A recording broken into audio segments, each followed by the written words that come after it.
Bismillah ar-Rahman ar-Rahim. Assalamu alaikum wa rahmatullahi wa barakatuh.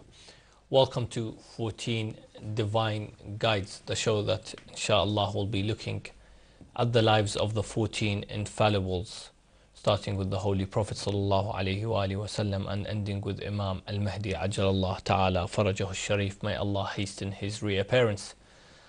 The last 2 weeks we have been looking at the life of Imam Al-Sajjad salamullahi alayh, and last week we looked at trying to take practical lessons from dua Makarim Al-Akhlaq, which is attributed to Imam al-Abidin Al-Sajjad, peace and salutations be upon him.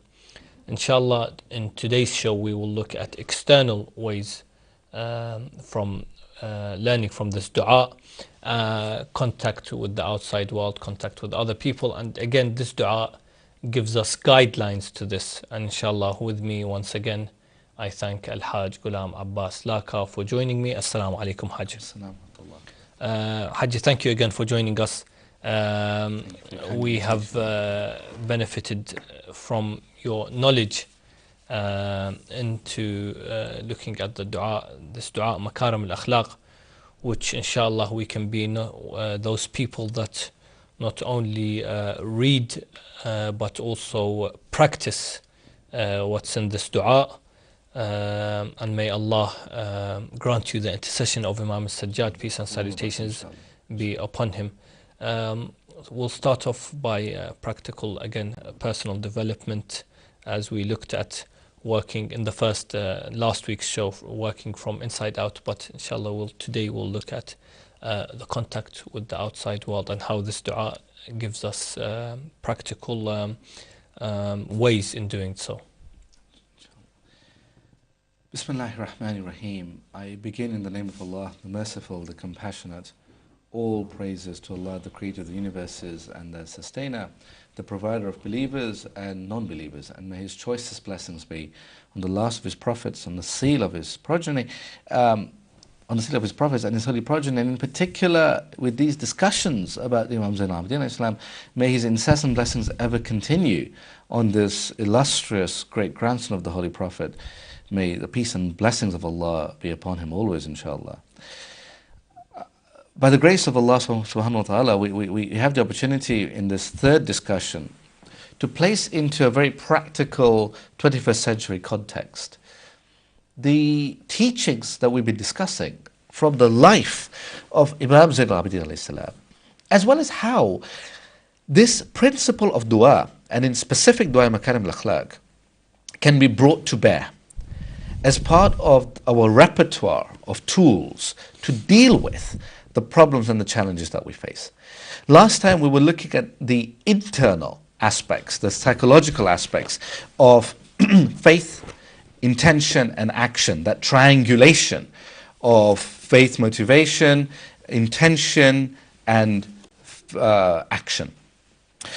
Inshallah, this week it would be interesting to be able to look at a few aspects that are very practical and necessary for some of the problems we face today.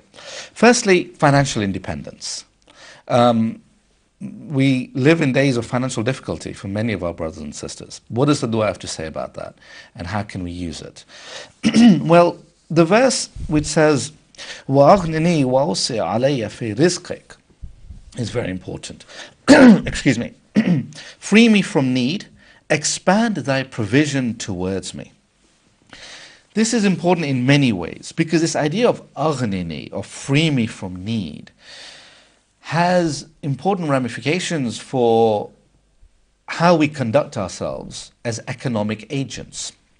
Because Imam Baqir alayhi salam, and my source is Safinat al-Bihar in volume 2, says that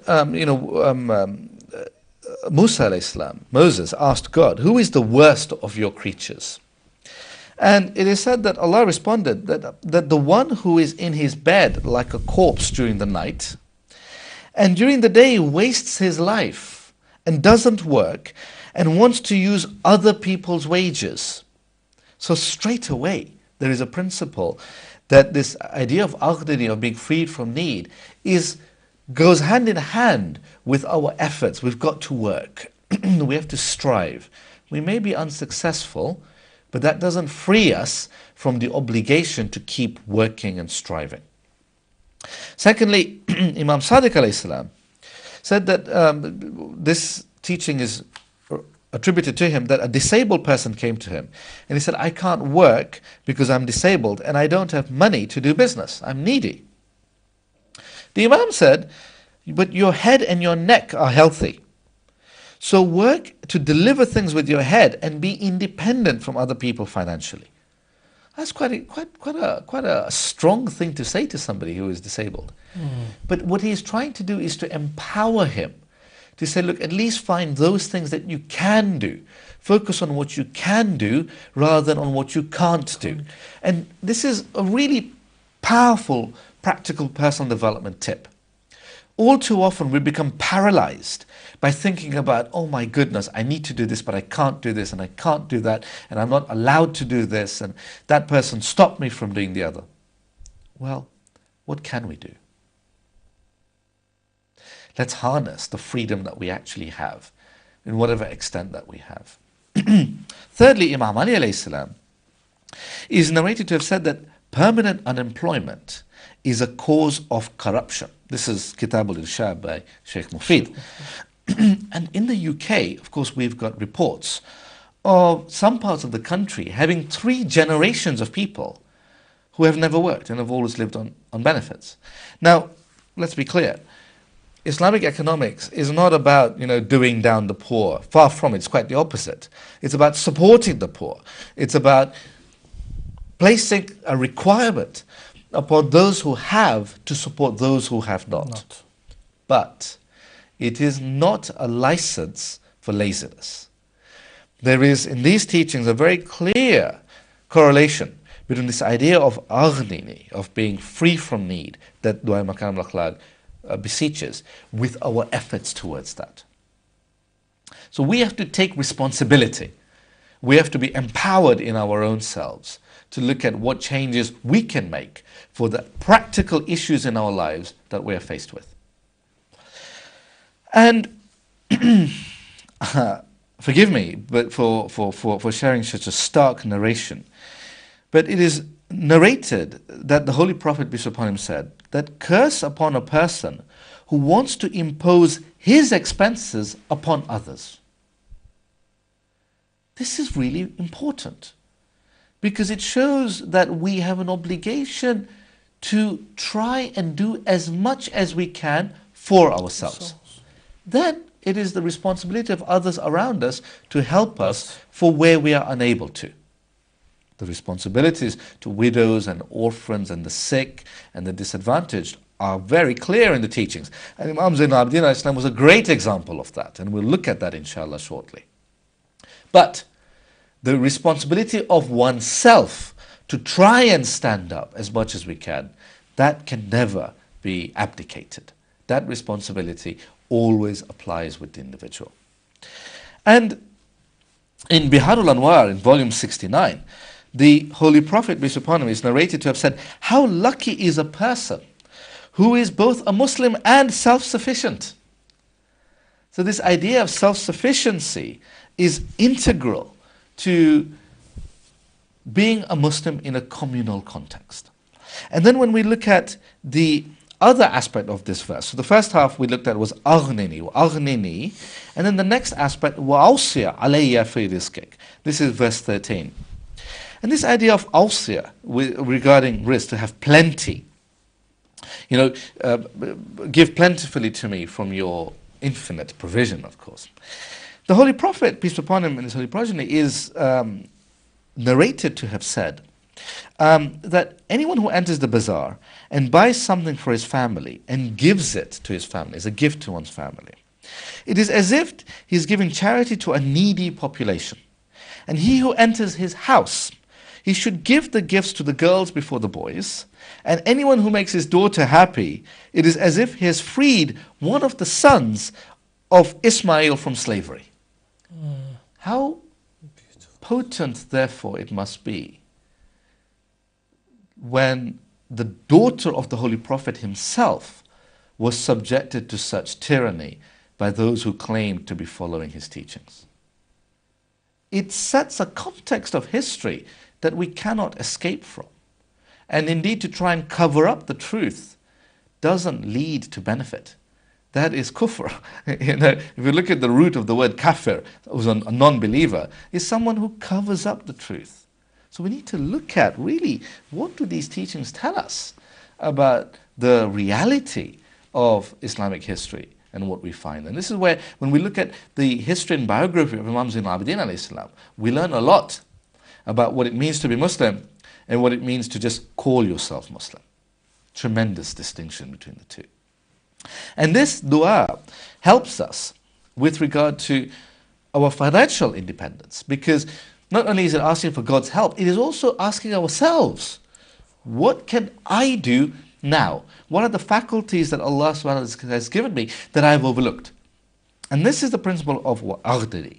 And then when you combine it with wa'awsiya, of plenty, then we have the perfect combination of working as hard as we can, and of course having the help of Allah subhanahu wa ta'ala. It's important, I think, to mention that being a Muslim does not mean prayer only. You're only praying, fasting. There's the daily a'ma, the daily action, the way you work. Especially, I think sometimes people think that being on benefit in this country is maybe just living your life. They're on benefit. They don't go out to work. But actually, when we look at what our religion teaches us, is no. You actually need to go and seek for your rizq, for your work. And there's many hadiths that mention this.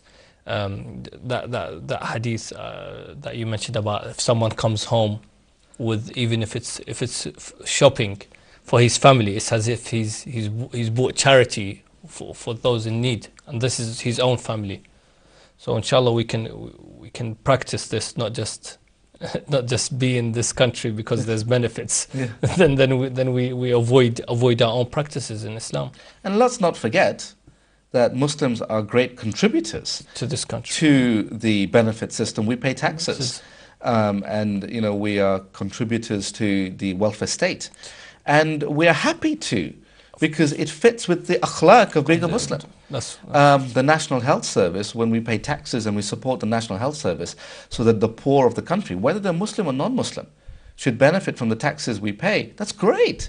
That is the teaching of Imam Al-Abidin alayhi salam. And inshallah, if time permits, we'll be able to look at how he gave sanctuary not just to people who are against Islam, but those who plotted to murder his family, people like Marwan bin Hakam. And when we look at his generosity, he was open to everyone. But that doesn't mean that as individuals, if we're trying to follow the teachings of the Ahlulbayt, that we can abdicate responsibility for our own actions. And also, in striving to earn, we need to be careful. There's a warning about the psychology of envy. This is a really important personal development issue because it can really hold back our happiness. It can hold back our fulfillment. It can hold back our sense of worth. And when it comes to envy, there are some important verses of commentary on this teaching in the Makarim Al-Akhlaq. In Surah Taha, so Surah 20, Ayah 131, we have the verse which says, O Prophet, do not look at the wealth given to non-believers as it is for the sake of testing them. What is going to be given to the believers is much greater and permanent. And then we read that with Tafsir al-Safi, where the Holy Prophet is narrated to have said, the one who looks at other people's wealth and assets will have long sorrows, and his anger and fury will not be cured ever. So whilst we are seeking to earn and provide for ourselves and our families, we need to be careful of being content. Because if we are constantly trying to keep up with the Joneses, then we will fall into this trap that shaitan has laid for us. So there are constant warnings about what we need to be careful of. So we need to think about this balance between striving and contentment. And when we look at this idea of aghnini, of ghina, of having sufficiency in our financial dealings, the ninth Imam alayhi salam has defined ghina. He said, ghina is limiting desire and being satisfied with what is enough for a person's life. And that is quite important. And faqr, a state of poverty, is disappointment with yourself in relation to others. This keeping up with the Joneses. So we need to be careful that we are monitoring our nafs, our own self, to make sure that we are striving, we're working to earn, but we are not placing undue pressures upon ourselves to keep up with the Joneses. Yeah, we need to have modesty and contentment in our aspirations so that we can be at peace and in a state of spiritual equilibrium, state of balance. The Ahlulbayt teach us this, to not be greedy, and again, not live your whole life running after worldly desires and affairs. And so that's the first practical aspect in terms of dealing with our financial well-being. The second practical aspect that I'd like to look at is our state of thankfulness, because that's a way in which we engage with the world. So all the introspection we did at the beginning of the dua, how do we use that when it comes to relating to the world out there? Well, one of the ways is to deal with the world with gratitude, so that we're thankful to the people around us, we're thankful to Allah subhanahu wa ta'ala. And this having thankfulness is phrased in the opposite by the Imam alayhi salam. His words, this is verse 14. He says, وَلَا تَفْتِدْنِي بِالْبَطْرِ, and do not tempt me with ingratitude. Now, what is interesting is that when you look at the old manuscripts of Sayf al-Sajjadiyya, of course, in the old days, in the really early Arabic tradition, they didn't have dots. Of course, the fatha, kasra, harakat were not there at all. But even the dots, in some cases, were not there. So some manuscripts, where today we have batar, ra, in some old manuscripts, we have nadar, where the dots have appeared differently. Where you have a noon rather than a bear and a dha rather than a ta. But the meaning is similar. So that's the critical point. So even when you do the analysis and you say, oh, there are different manuscripts, is it wala taftinni bil batar or is it wala taftinni bil nadar, depending where you put the dots on the letters. The message from a practical personal development point of view is it doesn't matter. Why? Because the message is, and do not tempt me with ingratitude. Do not tempt me with ingratitude. So when we survey the state of our lives at the end of the day, and if we find ourselves being ungrateful for whatever little we have, then we need to know that it's a temptation that we've fallen into. And then the Imam alayhi salam says, wa'aizni, exalt me. And then he says, do not afflict me with pride. وَلَا تَبْتَلِيَنِّي بِالْكِبْرِ.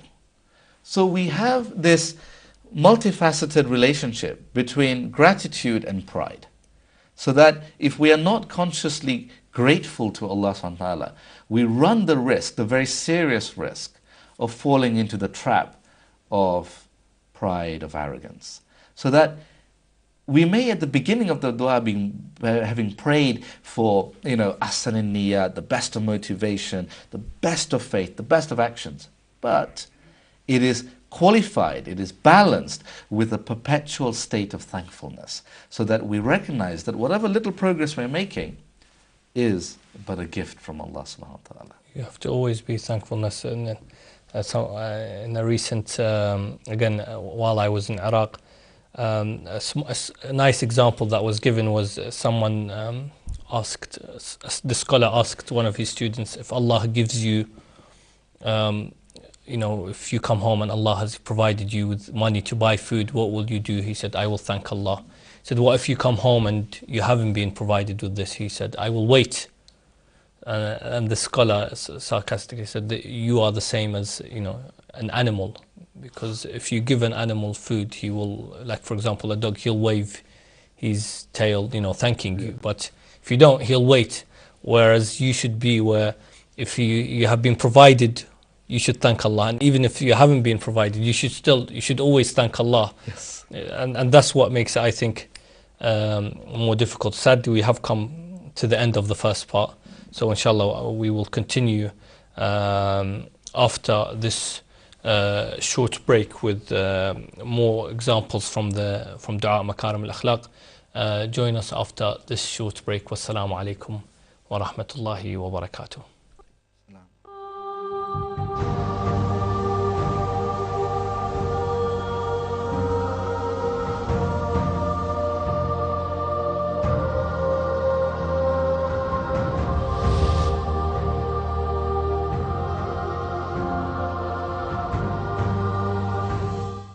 Assalamu alaikum, welcome back to 14 Divine Guides. I am delighted to be joined by Al-Hajj Ghulam Abbas Laka, looking at 21st century akhlaq from Dua Makarim Al-Akhlaq by Imam Al-Sajjad Salamullahi alayh. In the first part we looked at two practical examples of contact with the outside world. Inshallah we will be looking at more examples with interpersonal psychology, dealing with other people, and I believe we have a few examples that inshallah we'll try and discuss in the few minutes that we have in this second part of the show that we have in the dua. Inshallah. Bismillah ar-Rahman ar-Rahim. When we continue our analysis of practical areas of life in which we can apply this dua, one of the areas that comes up straight away with the dua is pride, repeatedly. And it forces us to really think about how that is afflicting us. And it afflicts different people in different ways at different times of their lives. This is why we need to keep renewing our gazing into this mirror to see whether new problems have not developed since the last time we checked. Verse 15 of Dua Makarim Al-Akhlaq has a powerful phrase. It says, وَعَبِّدْنِي لَكَ وَلَا تُفْسِدْ إِبَادَتِي بِالْعُجْبِ. Make me worship you and corrupt not my worship with self-admiration. Now this idea of ujb is particularly worrying because it really devastates the power of any good action that we perform.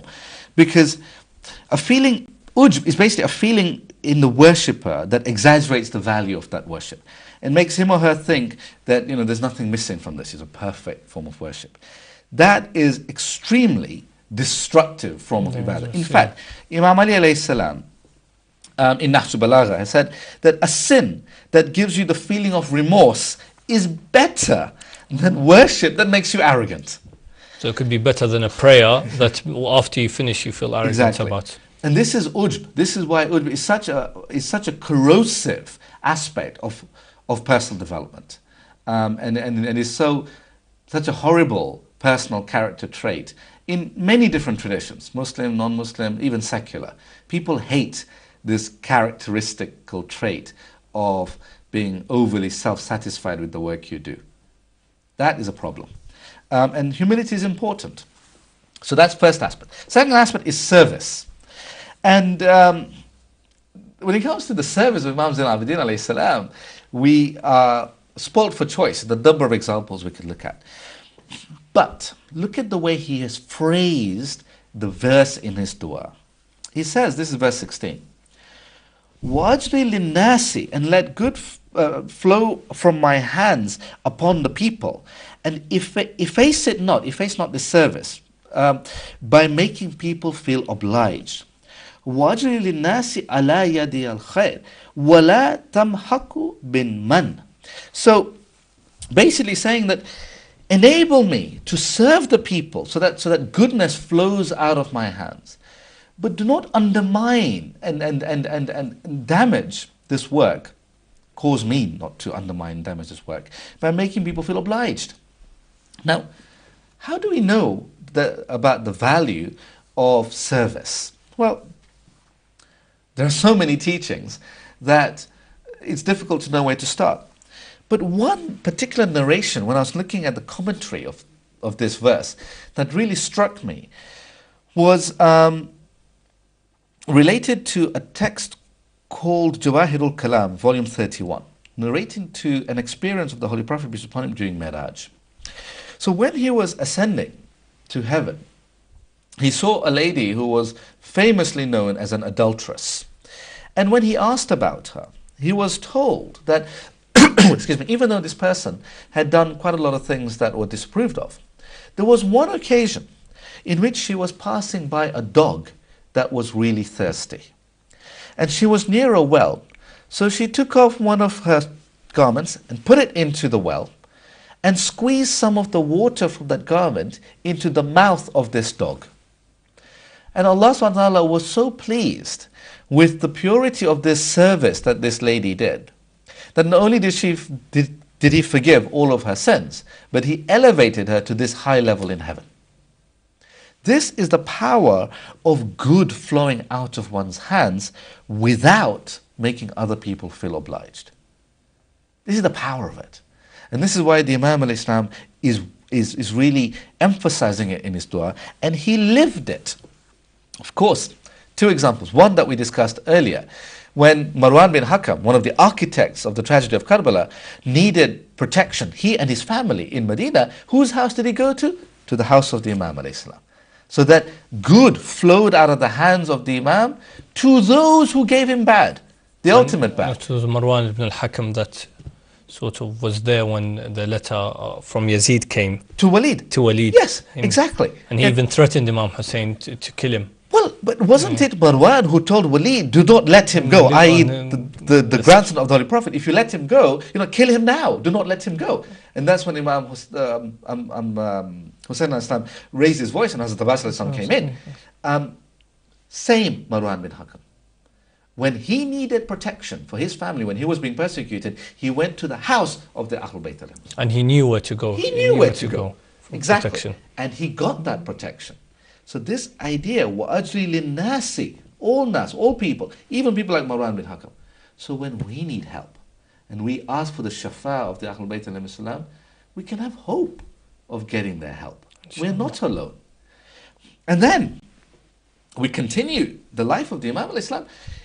Professor Wilfred Madelung, in his brief biography of Imam Zain al-Abidin al-Islam, which is in Encyclopedia Iranica, narrates an example where it is said that Imam Al-Sajjad al-Islam provided daily service to 100 families every night.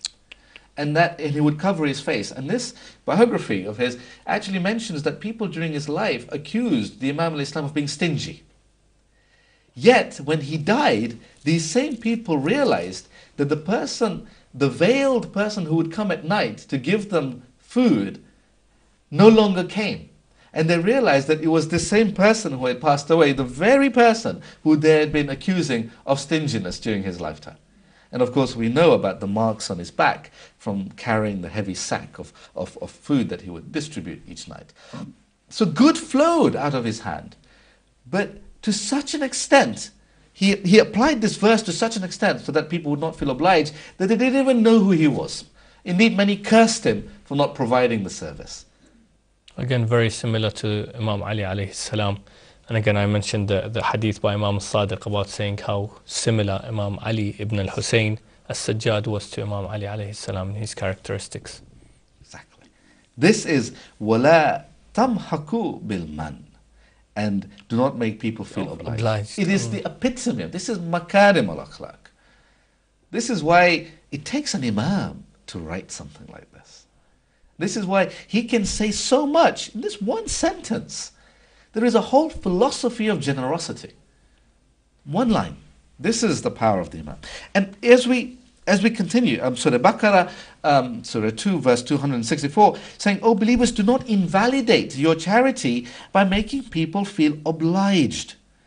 And this is really critical for us, because when we are helping others, when we are giving, let us not throw away all that good action by then making the person feel obliged.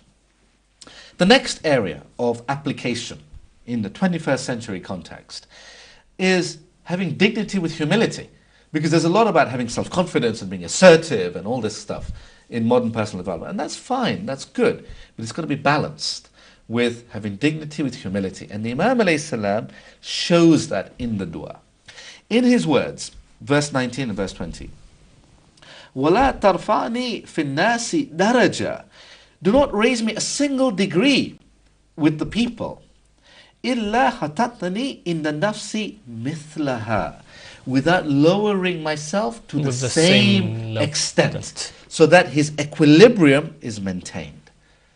His rising of status with the people does not cause disequilibrium in his heart. That is a level of awareness, self-awareness, that is inspiring. And it forces us to think about, how do you do that? Especially for an imam. Especially for an imam. Well, how do we get that lesson? From another imam. From Imam Hussein alayhi salam. As I keep saying, if you really want to understand Dua Makarim Al-Akhlaq, you've got to look at Karbala. Because all the different aspects of akhlaq in Dua Makarim Al-Akhlaq are exemplified in Karbala. How do we do this? How do we lower ourselves a degree when others are elevating us? One of the keys that Imam Hussein alayhi salam showed, and as Imam al-Abidin also showed in his lifetime, including with people like Al-Zuhri, the jurist affiliated to the Umayyad court. The technique they used was to give value to other people's work, to elevate other people's work. And one of the ways we could see that is how, with a companion like Nafi bin Hilal, he saw Imam Hussein al-Islam going around the battlefield reciting 2 rakat salah at each place where one of his companions would fall. Really acknowledging and valuing the sacrifice and the work of other people. And, of course, look at how he received Hur, the commander who was the one who brought him to Karbala, away from the water, resulting in the children now being thirsty. When this person comes, how is he received? As a free man, as a guest. So by elevating the work, the good work of other people, this is one way in which we can maintain this inner equilibrium of dignity with humility. And he wouldn't have been judged if he had told her, why did you do this? Or even just questioned him.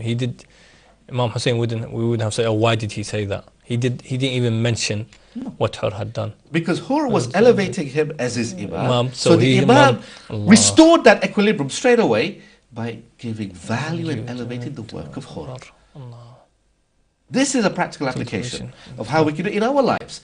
So that if we get a job promotion, well, let us praise the work of our colleagues. Akhlaq isn't just for the mosque. Akhlaq is everywhere we are. And it's a mark of our Islam. Irrespective of whether we're dealing with Muslims, non-Muslims, atheists, doesn't matter. We're dealing with creatures of Allah subhanahu wa ta'ala. And this is why we begin nearly every surah with Bismillahir Rahman Rahim. And if we look at the exegesis of this verse by Sayyid Muhammad Tabatabai, he distinguishes the two attributes as one for believers and one for everybody else. They're still creatures of Allah. They're still worthy and recipients of the Rahim aspect of Allah subhanahu wa ta'ala. So how can we, as those who seek Allah's blessings, deny blessings to others? And this then comes to our relationship management. There's a lot said in modern personal development about relationship management, and especially communication skills. The Makarim Al-Akhlaq has so many verses about this. I just want to pick out one or two. Because when we are talking about the Makarim Al-Akhlaq, we're not just talking about ordinary communication. We're talking about transformation of speech itself.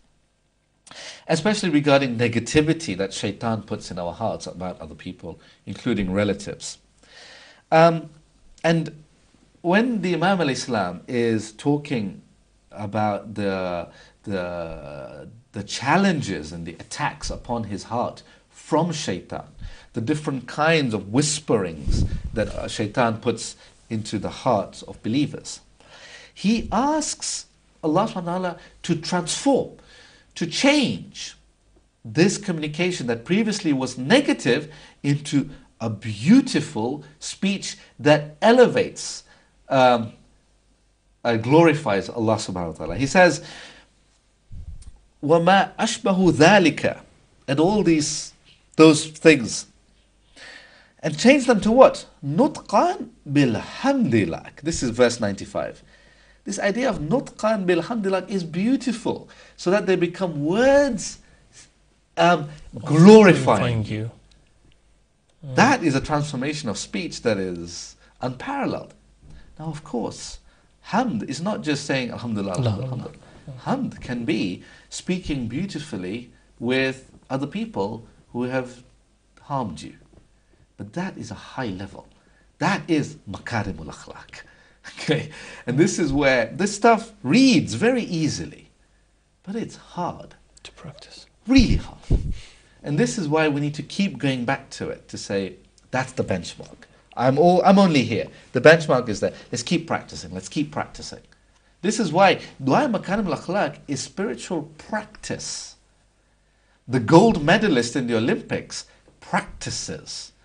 You don't get to Makarim Al-Akhlaq unless you work out that muscle of akhlaq. And you do that working out by self-reflection. This is what the dua is teaching us.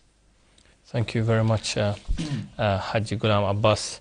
Inshallah, we will try and achieve that. And it's beautiful how, because the dua starts by asking Allah to make me reach that high level of faith and the high level of certainty and the high level of intention. And then it goes into beautiful details of each aspect, whether it's when you give, pride, relationship with other people. And this is all, again, I've mentioned this a couple of times, but I repeat, this is all from a man who witnessed what he did on the day of Ashura.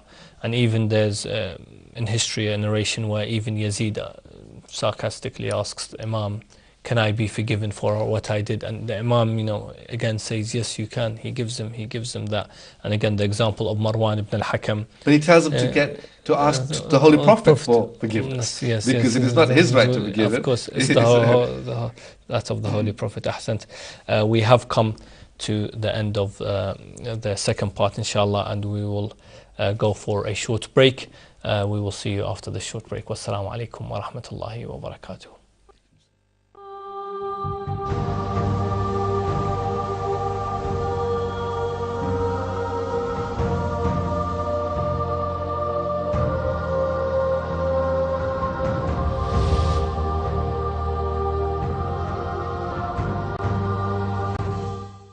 Assalamu alaikum wa rahmatullahi wa barakatuh. Welcome back to 14 Divine Guides.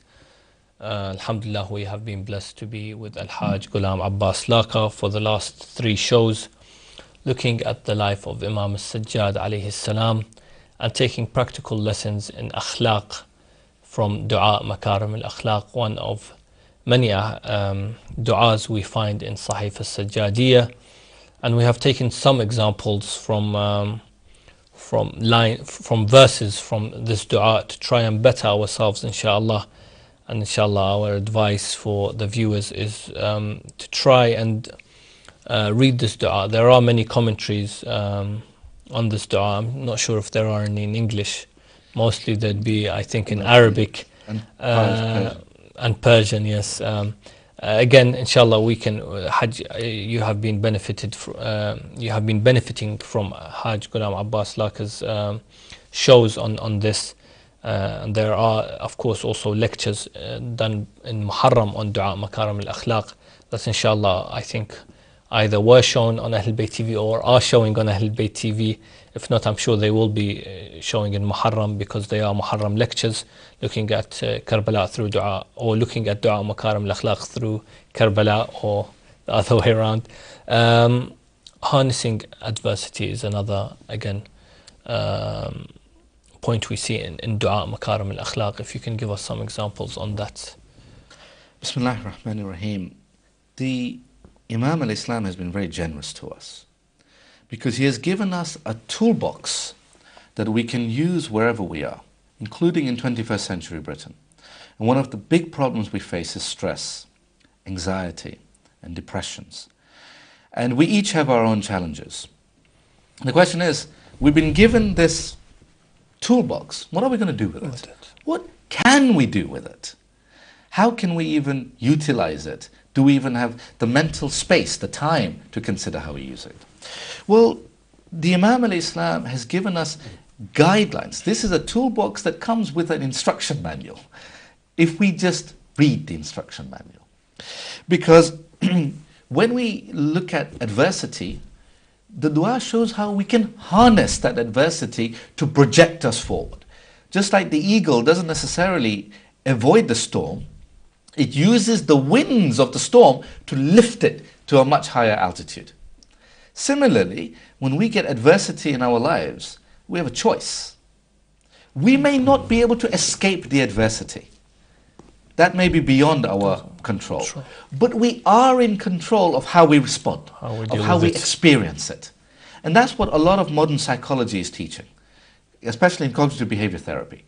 That if we can create some distance between ourselves and the event that is happening, we can really empower ourselves to be in control of our mental well-being. We don't have to be destroyed by the adversity that is there. We can use the stress that is generated to be more effective, more efficient, work harder. But we do not have to be crippled and paralyzed by the adversity. We don't need to be like rabbits in the headlands. And sometimes we can be. Life can be really difficult sometimes. It should make us stronger rather than... Yes, and how? Well, verse 81 of the Makarim Al-Akhlaq talks about this. And by the way, these verse numbers that I'm giving are not official verse numbers. Of course, you just numbered these are each. standard, because one could say there are only 30 verses, depending if you structure the stanzas by the salawat.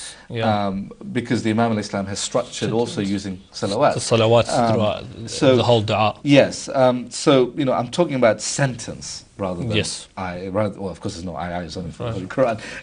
But often you find some versions of the Makarim Al-Akhlaq having numbers, verse numbers, like we sometimes see with the Holy Quran, and with Jushn al-Kabir and with various other teachings. But at least towards the later part, around sentence number 81, he really talks about dealing with adversity.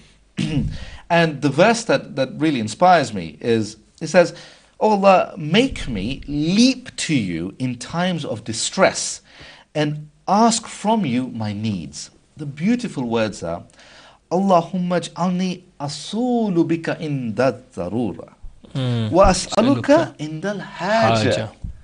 I mean, this is such a beautiful phrase in the way it is structured. Look at the linguistics of this. It is asking Allah that we should leap to Him like a baby leaps into the arms of its mother when it is in distress. We are not alone. That's the fundamental message. And then the verses continue, and help me to plead to you in my misery, but tempt me not to seek help from other people when I'm distressed, so that Tawheed is never undermined.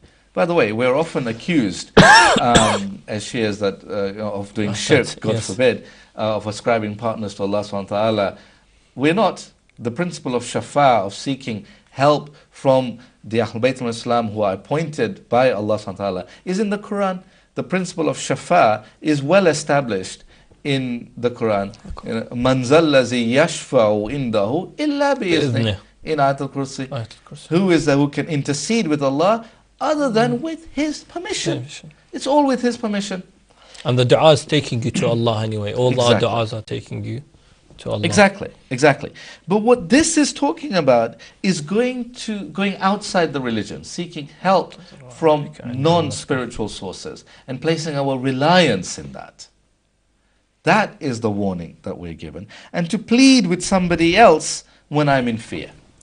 So to protect... So to protect me from these dangers when I am stressed. Because times of stress are times of danger. So He is protecting our psychology so that we do not lose that faith that He asked for at the beginning of the dua. This is the cohesiveness of the dua.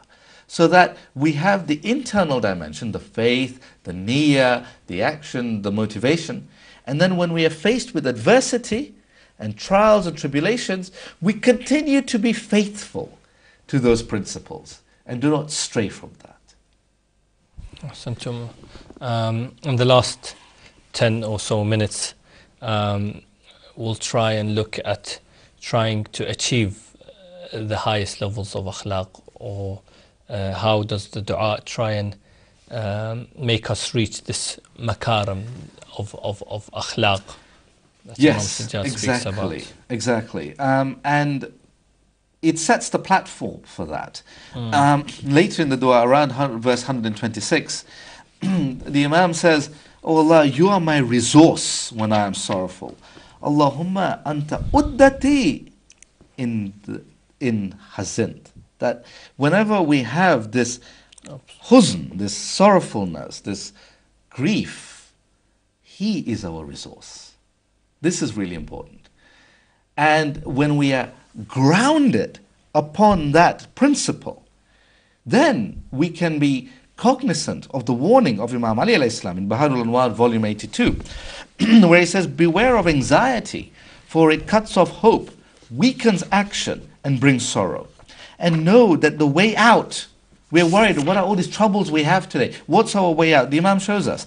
He says, and the way out of trouble lies in two things: resourcefulness, where a stratagem exists, and perseverance, wherever a strategy fails.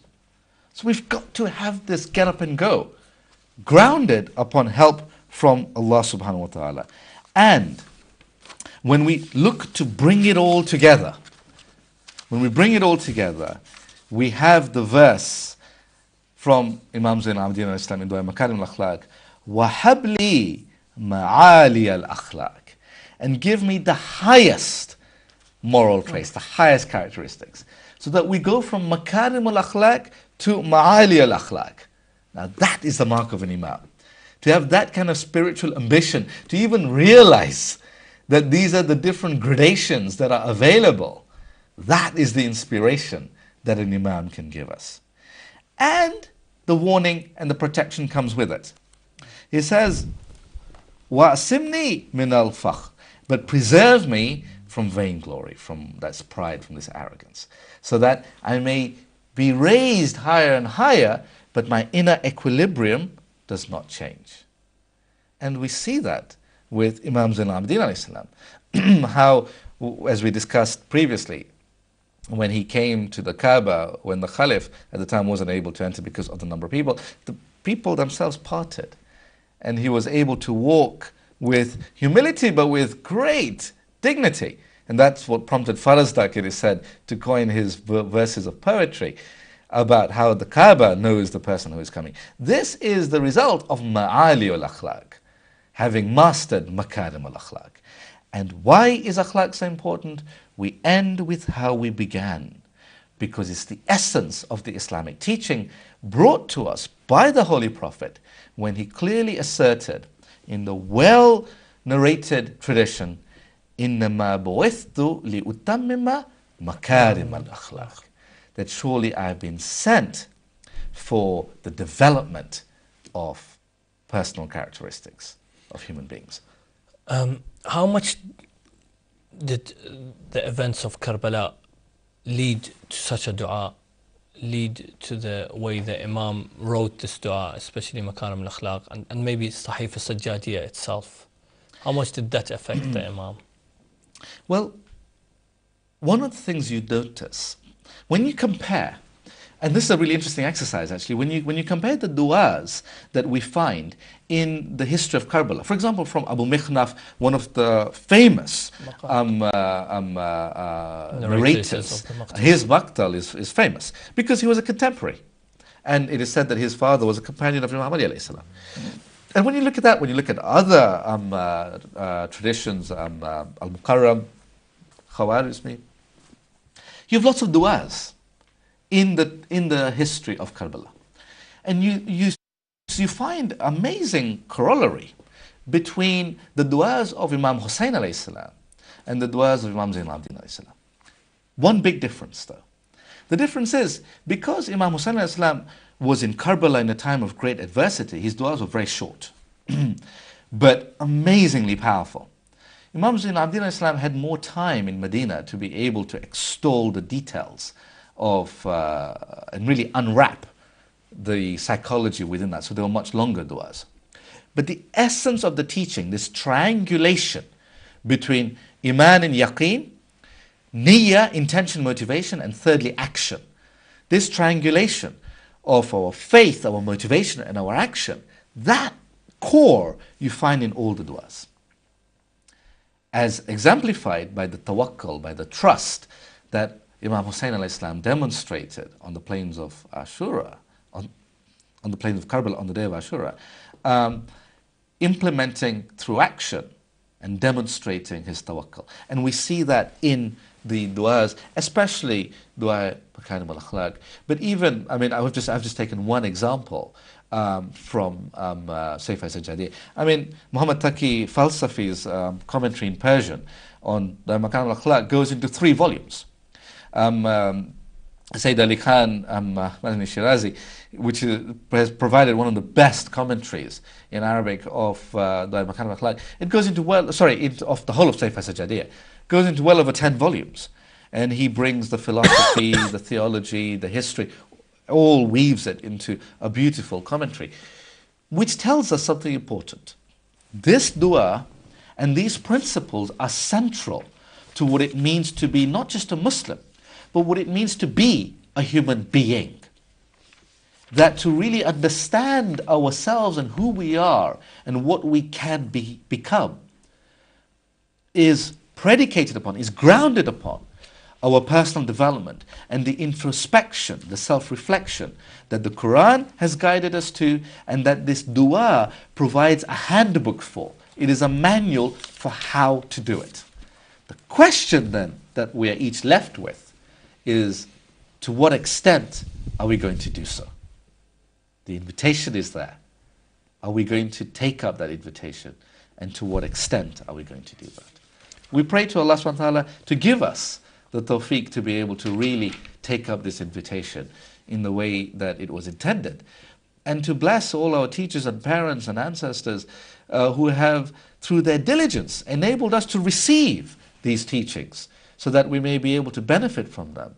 In a 21st century context with all the challenges we face, we can turn to this and in our thirst, quench our thirst at the fountain of this inexhaustible dua. And of course, I mentioned this a few times. It was Imam Al-Sajjad who not only witnessed what happened on Ashura Day, but again 3 days later came to bury the corpse. And buried his father and Abul Fadl Abbas, his uncle, and that must have been even harder than what he saw on the day of Ashura, that day on the 13th. Again, we believe the Imam was, through our narrations, was himself poisoned and was killed on the 25th of Muharram, I believe, and was buried in Baqi'. Yes, some narrations say 21st Muharram, around yes. 95 after Hijrah, 713, 714 so AD. Makes him around 57 years old. 57 years old. Yes, but of course in 1925 his tomb was desecrated. Yes, in Baqi'. Yes. Next to his obviously uncle Imam Al-Hasan Salamullahi alayh. Again, he just to mention this, he lived Karbala every day. He saw Karbala every day, and it was hard for him. There's the story of him seeing an animal being slaughtered, and he asks if he had been watered, and that's when he turns towards Karbala and says that even the animal who is about to get slaughtered is fed water, but my father Imam Hussein was killed thirsty. And for him to come up with this dua makes it even, gives the dua even, I think, a higher value, because he had to go through this. May Allah accept what we have, I think, you have given us. And may Allah bless the soul of your father, who was a great supporter of the channel and a great preacher of the Ahlulbayt teachings himself. And as you said, we have to thank our parents, those scholars, our ancestors who have given us the knowledge we have and passed the knowledge of the Ahlulbayt to us. I thank you for joining us for the 3 episodes on Imam Al-Sajjad Salamullahi alayh. We at the channel wish you the best and all the success in spreading the message of the Ahlulbayt alayhim salam. May you be granted the visitation, ziyarat in this world and the intercession in the next world. Once again, I thank the viewers for watching. If you have missed any of our previous episodes on Imam Al-Sajjad salamullahi alayhi, or any other previous episodes, you can watch them on demand, ahlulbayt.tv/on demand. If there are any questions for Hajj Ghulam Abbas, even though he is very busy, you can email me the questions, and inshallah we'll pass them to Haji Ghulam Abbas regarding the 3 episodes on Imam Al-Sajjad. Thank you for watching. Thank you, Haji Ghulam Abbas, for benefiting us with your knowledge on Imam Al-Sajjad. And inshallah, we will see you same time next week on Ahlulbayt TV. Wassalamu alaikum wa rahmatullahi wa barakatuh.